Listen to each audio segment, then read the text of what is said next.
Obuasi gringo bites any 442 ni bia baby e ton se bia kwa benya bi wansa wuntimi ni die oyema ekusu unum bia beba oyema mo adidi kama be ma nso udidie no na se ba osisim ti ubedi di suro di form abatan nso mo de ne Obuasi baby diapers e boa ekorare pa momoton wese kama akorare beda mama me nso atimi adabia nya abodi a tese obone diapers papa na papa no any Obuasi baby diapers upe bi etu akọ Akaporuso Abusco last stop we dre ba center abenya bi afezo no okọ Central Market ya Santiago Abronsan nhwa ni mu wa baby anka ne na Excellence Boutique no ubehu wo mo opa fresh 0541644343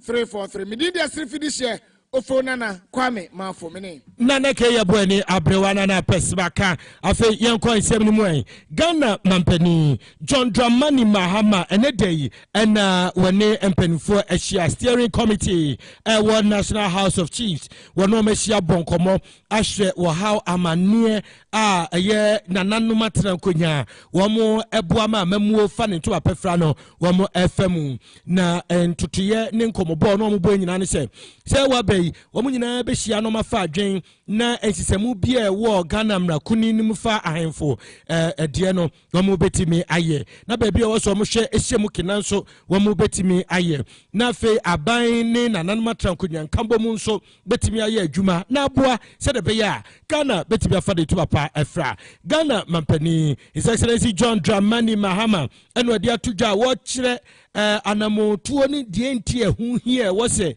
ye de nananoma trankonya wura mamuanim na wo moboa se de be ya asumdwe mapa ye pewo miamia hodo aye wo communities ahodo mu no ebetimi etu empon wo se se ye boa na eye niema afa ne to apefra no hu ye yie pa na de ba kwa no wo che ni se ehinsam de patabiribriba mentebe ho ase chieftaincy dispute ni sa niema hodo no wo se eye major security concern eye ade a bambo mu no ewose nyina ye me ani kɔ ho na ye pen pomasi bre ne ye boa se de be ya ye kɔ animu eniema betimi adeda na akwa mu mampani kira wone National House of Chiefs impenfo betena se bonkomo na security ho nsem niema do bia nsem fata ewo man Ghana mu efa no sa si ye kɔ animu no won betimi ahwe na o masiesie Ghana mampani His Excellency John Dramani Mahama. In all the security briefings I've got after December 7th, the issue of chieftaincy disputes has become a major issue. Anytime a chief passes away and a new chief has to be selected, invariably 2 rival chiefs or 3 rival chiefs suddenly appear. In the 1992 Constitution, it was decided from the unpleasant experiences of the past where government used to interfere in chieftaincy matters to leave the issue of chieftaincy completely to the chiefs themselves. That is the National House of Chiefs and the regional houses of chiefs. But then I do think that there are issues that come up, especially with the selection of new chiefs that creates a security crisis. And so when law and order breaks down, government is called in to protect the peace. And so I think that we must work with you to see how we can prevent this from happening. I know when I came through your palaces, many of you raised the issue of the Supreme Court ruling barring chiefs from summoning their subjects to their palaces. And so when the opportunity comes to look at the Constitution again, I'm sure that you have a position that you can present to be able to look at that aspect of it in order that we are able to make clear what the lines of authority are in respect of our traditional rulers. Mshafowe sabado Ghana mampani John Dramani Mahama wakai owie yape ena mampo hene da sebro sei bonsu wanu sudi tuja wache se nyano kate babeto dwa chese chieftaincy ministry no and religious affairs they say yakike kebia bomu a ministry ni say untibi hunu ba bia chieftaincy ministry da kwa kwehye emisa kwa kwehye local government mu enten hunu unhumu yie da sebro sei bonsu chese mampani momodin na wonsan hwemu bio na ade no yenkyire mu yie na wo mu hu ba bia nam ene ho adwumayefu ewo mu se de be ya enkofa o how bia mre wo mo nananom. This is an important and impromptu meeting if just someone else. But as you touched on, we shall reserve a lot of the detailed discussion because there's a lot to be done. Because most of us have, at least I got to know it through TV3, that our ministry is no more the ministry as it is. There's a lot to be done structurally and also with regard to how we interpret our constitutional standing and provisions and vis-a-vis the Chieftaincy Act. What is most important to most of us is right down from the word go. I think this is an opportune time for us, the National House of Chiefs, to once again go back and reassert ourselves. J.J. Rawlings set the tune after taking over and created chieftaincy, etc., and so on. Those of us who are old men now, he re-established the secretariat under National House of Chiefs, the then president, etc. So we had direct control, direct negotiation, dealings with the presidency. Till subsequently, other leaders changed it. These are opportune time for us to review all those situations and masters. But we shall talk about it in detail when it is time. And then also, what is so vital to us is the standing and the role of our staff. If we go back to the parent law, constitution, it is Our Excellency the President that ought to provide staffing for the National House of Chiefs, regional houses of chiefs to work and take properly. Nowhere does anybody encounter civil service commission, whatnot. They stay in Accra over here and sit over here and they can go over our head and promote somebody from Kumasi just to cite that off the record without knowing or hearing anything about it. It is the President that ought to provide staffing for the regional houses per se and the National House. All these are detailed issues you shall work on and shall go by.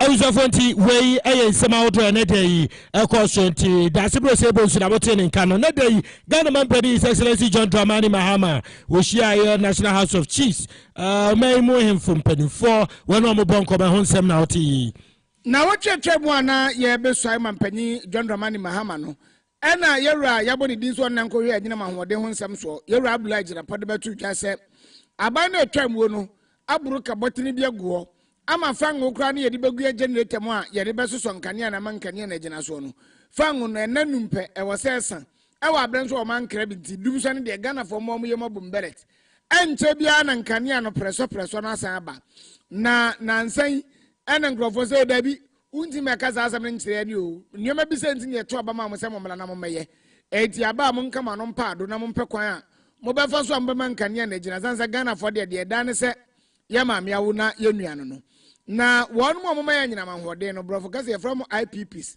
independent power producers as omo ena wo mo ye power no no mama ye bi wo ma to ma ECG na ECG nso ato ma ye bi yesi aka ya di wo no ekeka ko be Ghana sikai opepepepe miensa 3 billion Ghana cedis anya sikawa enya sika da form walaita lai na sangrofo no ena wo mo jese kana ya di wo no ya meyen hye ne antwa bia ene enyina manwode no kra omo ya ne omo abemna wo omo ntoma ECG na ECG abeto ama Ghana fo nti ebedundum yenka ne wo yefiafiem na enhyemudie no ene ne omampanyi eye John Dramani Mahama to nsafre wo mo ewo na kache wo no mkodi nkomo na omampanyi kasem no chese ekoye fa so a aban na twam na masikasem na bibi basa no ade ha dwene pa eka no amene wo mo enu nti no kofa sa ayi esla energy sector levy act ne ba ya sika bia yebenya bia ne ate kakra de atum sika bia yebenya bia ne ate kakra de atum wo no na wo no afimpiemienu ene dunumu a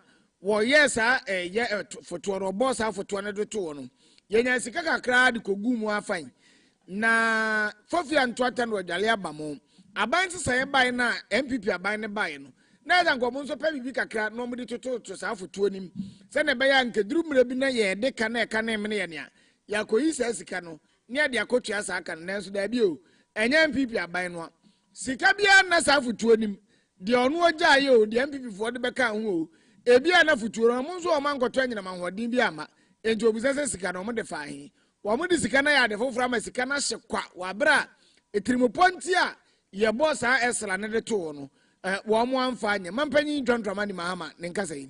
The more important and critical issue was the debt and paying down the debt that accumulated in the sector. And so we introduced the energy sector levy. And our anticipation was that looking at the revenues that were going to be generated by the energy sector, within 5 years we would have been able to clear the legacy debt. And so we passed the ESLA levy. But after we passed it, we left office in December, and a new government came in, and they had other ideas and other ways of trying to do things. But unfortunately, one of the outcomes was that ESLA was not used for its intended purpose, and the revenues of ESLA were mismanaged. And so what should have gone to pay down a lot of the debt that has accumulated today was used for other purposes. And so we have the situation we have. And like I said, while we take responsibility for solving challenges, because that's what we're elected to do, we must let the Ghanaian people to know what the situation is. You need to let people know the challenge before you go ahead and solve it. And so now we have an energy sector that is burdened with debt, highly inefficient. Of just giving a ballpark figure, the audited debt in the power sector is estimated at about $2.5 billion. And if you take $2.5 billion and imagine that we're in an IMF program bailout for $3 billion. As ya and yet see ye Mampany John Dramani Mahama and I watch as Esla no sikana she ye disikana manaka dumpe ye yezwa yes the IPPC neka $2.5 billion US. E wabra ye kwa IMF akwaji $3 billion. Not as o man ye kwa yana ye buy. Abusha for Yoko Ghana Mrashibeje Fie and appointment committee vete no mufrasie Dr. Kesiel ato forcing ato ban forcing ene ena wono wokoye se yentoto nano na afi dibire no a Ghana mampani John Dramani Mahama Diamani se wama ye o manfo to sanfo pani na wo hwe sika ntoto so no nyema betimi akonkan ampa ene de ya ena wo befrasie wokoye no yatoto nano ba bia wakasa kese eye betting tax when say MPP about the buy na NDC we position so ba betting tax no be dey free ho and na panikase na ka we say betting tax na 50 million Ghana cedis annually isha insignificant omu yi free one mo a how bia mra economy no it betting tax ne dey wo mo be yi na so omu yi a how bia mra Ghana economy. The Honorable Kojo Oponen Nkrumah, at the time Minister for Information, I'm sure, had the responsibility to sell a government policy on betting. And he said, I'm surprised you are not bringing that portion. He said that betting tax is being implemented because it is destroying our youth. He said the government is introducing this betting tax to deter them, equivalent to a sin tax, so that they will not be staking the bet. I retorted on a show being hosted by Evans Mensah on Joy FM PM Express. I retorted by saying that will not solve the problem. That will not solve the problem because I've read a number of articles, and the article presupposes or suggests that it is destroying our youth. And so if you want to introduce a tax, you have to first look at the elasticities, and as to whether the elasticities will mean that imposing such a tax will prevent the individual or the people concerned from the staking or betting or not. But I doubt that will. And so if you intend doing that, the best option is to ban it and not to introduce a tax. And I said, the tax will not solve the problem. Here we are today. I've been vindicated. Has the tax solved the problem as intended by the government? Big no. I insist that that tax must be abolished. And as Minister of Finance, my first budget, I will abolish the betting tax. Thank you. Abusafo no nti mo amutwa betting nyina we say ye ha mo ani age mo amutwa aviator na de no ko yibo disika no ko yi ane atew mo nyina mo ani age my bet for M Sport for any bet we ni ade mo amutwa no nyina se wudi ya no 10% bia enya sesi awo ade se every April ekono eti udie bia yero ho na etwe mienu sa na free sa time no kono na wadi o machine na enya betting tax nkwana yera Dr. Kasiel to force nso obetwamu won se aban na etwamu no kofa E11 so de bai na E11 no eba no na ohamunji chemu ba ko achiripo num 1.5% ena ho da were ba ya na chese ekoba se sa wusa ni sika ma obi a 100 Ghana din kan de yente na mum ne moro ye no de da so bia apart from 100 Ghana ye betim wo hamunji chemu ba ko erinti boys na no mutase ne sika ma mo gas ndi ano mo blepa nyezi se o gas yetu a o se ni tu na kwa no se ni tu na kwa bo so bua se kan wan ye betew ezina boys na ya o o de ko ba bia wo no na menye kasa od ne anyi no ha emfa ma apreko na eno a boys ni person mo di bt na so na enye na yara Dr. Kasela to force nkyere se 11 no tribupa na tachere ni sika kra na ba ni fees obenya no wa anya ne sa ena akofa ha ne ade so nso de abre wo mo ye omudi dwa nketenkete a wo ba bia wontimi nkofa ne o ma ne tese wo sane sika ne ma obi ansa na ye de ne o ma na bre ne ha o mo pa anti eno nso wo ye ne first budget sem mansuafo be we sika sem so a 11 nso ya mutu. Thank you very much, Mr. Chairman. Mr. Chairman, my position on the e-levy is well known. I do not intend to run from it. I've written articles against the e-levy. I championed opposition against the e-levy. I still stand by them. Mr. Chairman, the e-levy is neither a direct tax, indirect tax, or an excise tax. I don't know how to classify the e-levy as a tax practitioner. Mr. Chairman, it doesn't mean that I do not recognize that the e-levy brings in certain revenue. But the fact remains that the e-levy retards our progress towards a cash-light economy and the fintech. We need to abolish the e-levy. I have said, and I'm on record to have said, that given the opportunity to abolish the e-levy. I want to restate that position, that if approved as part of the levy, we stand by that, and I assure you, the e-levy will go within the 120 days calendar that we've announced. Thank you.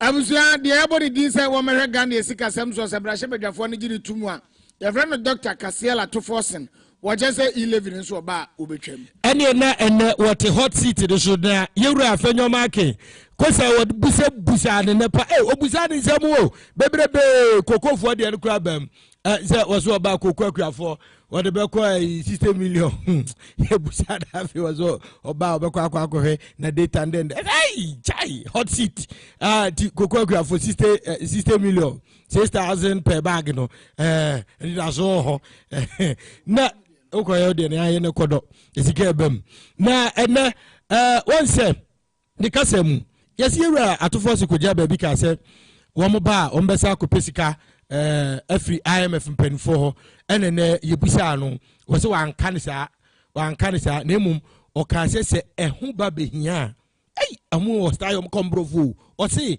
inaccurate na de man ye inaccurate reportage na say enye nokre na de wono ne kan ye ene say was se ehu ba behia omoba request additional finance if the need arises or say san wo kan no na wan ka say omoba ya straight ehu hia kra no omokwa akwa jisika no yinti. Honorable nominee, you're on record, I believe on January 9th, it was reported by Reuters that you're going to request additional financing from the IMF. What proposal do you intend to present to the IMF? Thank you, Mr. Chairman. Mr. Chairman, inaccurate reportage. I did not say I am going to request for additional financing from the IMF. Inaccurate. What I said was we could request for additional finances if the need arises. Thank you. Eti echechemua wade baye ena otiyi enime no sia kase bono asuguso otiyi hanum ye time 96.9 FM yentro so ene na to force nenye ize wo yinsem na no ne asade foforo afiri ane de ama no pan no ayi ano na wo musa busa ne bibifa roto no ho won se aba na twam yewura mu akwata na na mansuafo hwe akwante mpon nsem so adanu a yaji levi tumu no ano ono kra no oni Ghana ha na nwumre no America no ye ko ba Ghana say roto bia wa Ghana bia ya ntutum ye ni roto ni mfiri ho na enya de ebobla papa bia de ama Ghana se ne be ya timamufo ne ahyenkafo so ho be han wo mu na ebai na manfo bebre ebi ji ne feso ebi su kaseti azanze wonu fi se roto ni sika kakra ye nya no wo mu no eboa ma ya kwan ahodo ne yetimi de bi esiesie ma kwan ne da so ma de bia no akwanhia ya na eta basanze kwan ne nyene nti eso betimate na yeru akwata yi ade ne firi wo no enkam ya se be mfinhia ba miensa kura ni 2021 eno mu yi ade ne firi wo na yeru Dr. Kasela to force kire se ukowiase ba bia no a yetwato nya Ghana nkwa na yebese samara no emara ne de da ho se wonu mu a wo mu twikai no mo de nam yakwante mpon so no wɔn mo bɛtua bibi kakra de ama aban na aban no nso pɛ sika bi de ayɛ nsiesie wɔ kwan no so a wakɔfa sɛ sika no eti no anim tirimupo a na ɛtɛ akyire a yɛwura ɛyɛ mo akwata bɛyi saa roto ne firi hɔ na wɔkae sɛ ndisi amanyɔkuo no yɛwura no na aduru sukura bra no yɛdɔm kuma ne ba no dani ɛbɛka sɛ mp ndisi amanyɔkuo ne ba aban mu a wɔn de roto ne bɛba saa deɛ na nsesan wɔn bɛkɔ no mahwɛ nkratam na roto na kwan bi aso no wɔn mo san de abasa na bɛyɛ yɛbɛnya sika bɔtiri bi na yɛde asiesie akwantempɔn ho nsɛm so. The previous government indeed removed the roto, but getting to the end, they signaled that roto is coming back. Mr. Chairman, they submitted to Parliament, it was not laid, a concession agreement with the company to reintroduce the rotos. I have a copy. Mr. Chairman, the NDC indicated from day one that the roto will come back. We are not running away from it. In fact, the Honorable Haruna Idrisu, at the time, the minority leader, said that the NDC promises to bring back the roto. The Hansard will bear us out. We have not run away from that fact. So, I can assure you, we are a party that sticks to our promises. And whatever we have promised to do, we'll do just that. If the roto is a way to raise revenue, we'll raise the revenue. And the roto, if you use the road, you have to pay a toll. And it's all over the world. Ghana won't be the first country, won't be the last one. You have to contribute towards the road maintenance. And so the only thing is we have to collect the revenue effectively and efficiently so that we can plow it towards the maintenance of those roads. Thank you. Thank you very much.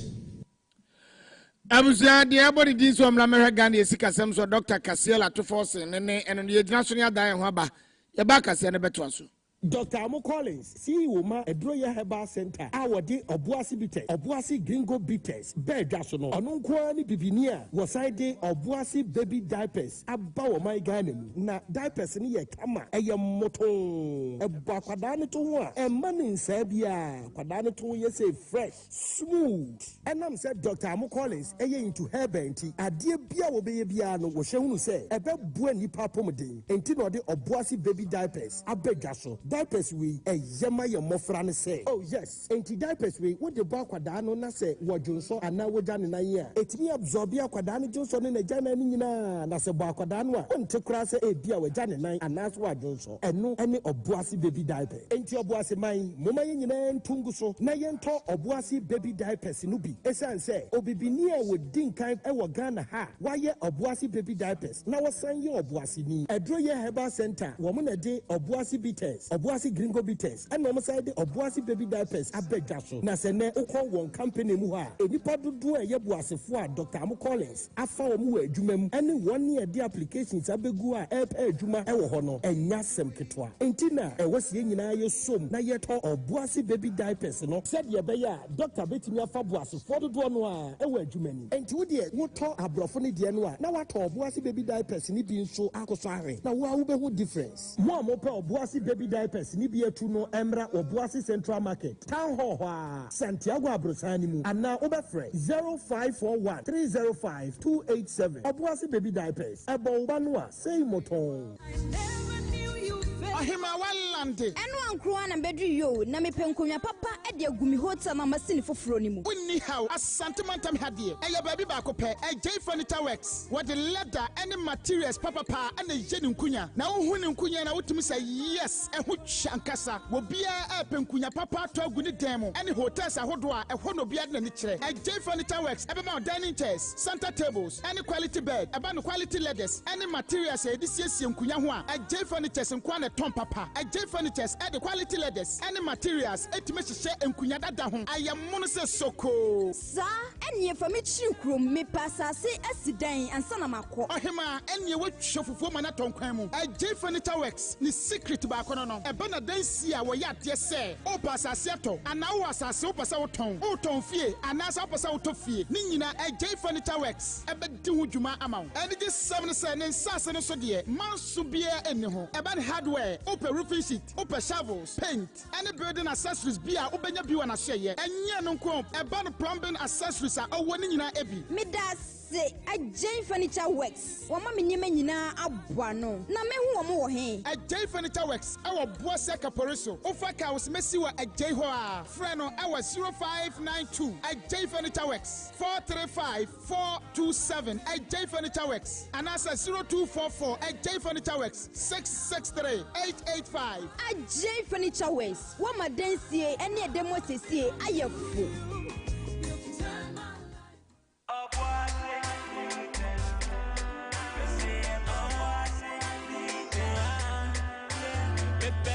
Papa, me better sauce. Me so poison, so we need be a chemical. Bama, me different flavor from the same block. Boissy bitters, boissy gringo, boissy for tous les condiments. We a special 3-in-1. Hey, and look, nana, yeah, make a second round. Bam, and bam, make a boissy bitters, oh, boissy gringo, oh, boissy for tous les condiments.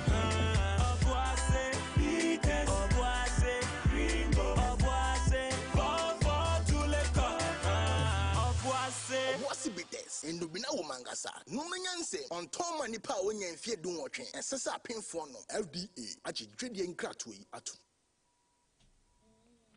Abusuafo esama nyina kwa babio afa yemra fie ne medi nkommo na ensebado ekoso aso yemfama moen. Na eno akwasie na enyasem keto akra assembly bedwani awo oboase mensa krom eno oboase west municipality nim omunyamfo kwa abramanfo ena commission community center fefe mensa krom ho na dwumadie na se no ena wodi tudwa wo chese ne niaje yie papa panasa project obetimi aboa amakro ni puntro ne nkankwa a wo mo pe no betimi akosoro mensa krom ani eni ba bia ye yie eriti me baya samre man no ana me ye madwene se mebu akuro no because akuro no ne wa asase eda ho erinti me ye madwene se me feel asase no e dia mekuro no enti asase na me ka se me feel amekuro no ana me sase me feel me de kai e makomako wo ha ne aduonu ana me de feel da bia ye gina ha ani e Messi community center e dia mekuro no bi se dabi se me niwa na chiranko o mata de manso no abatitari kuro no enti ani se ama Messi community center kama we e dia mekuro na nya we gwa na Messi na emre nti masa ye park kura ya den asa aka ho e dia ma ekuro no eni nti mu bisa me vision me nya ni se o se kuro no nya ba bia se bi o mo be ye yie ye be ye obi ho ade bibia ye be ye ne kama eni nti na ma me ye ma se Messi abo ekuro no enu kura no waka no wo se we Messi ni wa no wo ba wo fa ka no opima o mfa bibia ma light wa ha ka no opi wa ha na me fa akonya yin so aka kire obi bia se oboaseman obia be yema obia betumi aba ha aba ni bibia opeso oba ne wa ha kakra bi na ye gine ye de atua ladbe sana ebi abentere bi ye de aye enti me fa konya so obia wo program bia opeso oba ye no mensa community center oboase ahai bia no o kwa ze oba o maye no ma bebrebe maye park maye park abusuafo yero kwa abramanfo de yetene kano na nakunadu echa yi adom bejo mehima wono so ebo kwabna manfo abaso yi pa fa project no edi kan de American say aseda na ye de matia onya na wonam honorable so aye se adwumadi ekese we de America fa ho ne say Ghana assembly man fo nyina nhwe se adwumadi yi a ye be aye e wo mense krumu na obia so won mpesua so a ontumi nya sa adwumadie bia ebema omman na owom na eno nti yeto abama no omman no anya no ho mfaso eno nti dia meka nyina ne se mense krumu man ajapade wo yi a mense krumu de assembly man ye gira ne na so aye ede ama mense krumu man de ye sre ne se nyankopon ento ne nkom no ma ne nko ahoden wo mu na omayi hwe se omehwe dwumadie yi pa ede amaye na owie ya no no for first lava Pierre Kenin incoming MC wano na ye no ye NDC parliamentary candidate de ma NDC manjeko Obuasi West but on persuasion he say the incoming MC Maford on say tretre so pa say nkwa kodru March April there na we MC wano so kasa wodwumadi na se Ghana for the natural about Adema NDC. And my uncle Pardon, 7th time we are a Chamope, when I acquired the boom echo Independence Square, echo Cosea, Papa John Dramani Mahama in. Then I am say, as I say, I would dear go up him. Ye did this and check Oguso, and Chibran or Casa MC, MMDCs will be evacuated from the office. And then, you know, one more the forms about Bontain. Say Obia Waniji, say Ope MC Biana, and I said DC Biano, Poco foul form, Yamiado Macofa Media Masabmete, and ye shed your way and name say, Yasha Ghana Hasea, said your Ghana City, say you say assembly manner, on now and try say, in Punto being fair as every assembly and famra also to show in time, I should show dear, it's me the Baba Bois or mine, Nasa assembly and so dear bar, or the Abba come home. And in the back is honorable amount for Ayah, yes, assembly money, dear, or Ghana. Say, and near ma and your papa honorable amount for Ayano. And Kobe, dear Ghana, Fanyana, and now and can say a president, and NC, and DC, and Fabi Bimra, and San Watinayo, Potemo, and also Peshaso Eduma. And see, Yadana say, now you're the Ghana phone now, so I say, well, Papa Mokoto, December 17th. And the Messiah, my papa na. Ningina Ebertraso Ediaba. Sayasha, Impuntunuma Cassia, what was in the meeting the necessity to say again and where the course on Rada Ewa Mensa Chrome, the Mensa Chrome Community Center, no finally, ye be Enyasem Kitwa. Ye just did the name Mensem no SC, your feminine Kaya Bois, Brawana Pesmaka, mene. Asrifi this year, Fonana, Kwame, Mafo, Yamamina Munitia, Adiena. Na Anita ede adofonka bono eba betwa so ede amamu kwamra nyumre menchi atake